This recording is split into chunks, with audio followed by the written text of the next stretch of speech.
It was his first time at a public bathhouse. Because he didn't know how to use the digital lock, he accidentally set off the alarm. The attendant saw how clumsy he was and told him to be careful not to break anything. But the moment the attendant sat down, the alarm went off again. He was about to start yelling until he saw the man take off his shirt, covered in tattoos. The attendant froze in place, too scared to say a word.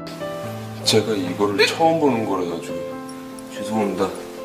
In Korean gang culture, the more brutal the tattoos, the higher the man's rank in the underworld. Also shocked by the tattoos were Mike and his crew of punks. When Mike saw his crush Haiju walking down the street with Jack, eating snacks together, jealousy boiled over. He kicked Jack to the ground, then dragged him into an abandoned warehouse. The gang started beating him up. Even as they attacked, Jack never fought back. He just protected his head with his arms. In the struggle, someone ripped his shirt, revealing a full-back dragon tattoo. The cocky punks all froze, afraid they just messed with a real gangster. Jack quietly fixed his torn shirt, said nothing, and walked away. But no one knew that this timid-looking man was once a feared mob boss 10 years ago. With nothing but his fists, he took over the local underworld. During a brutal brawl, he lost control from drinking and accidentally killed a rival thug with a knife. That one mistake landed him in prison for manslaughter. While serving his sentence, Jack changed completely. The mother of the boy he killed, Deokja, came to visit him soon after. Jack thought she'd hate him, but surprisingly, she forgave him, even took him in as a godson, and gave him a notebook. She told him to reflect, write down regrets and dreams. That act of motherly love and forgiveness lifted a huge weight off his heart and gave him hope for the future. He worked hard in prison,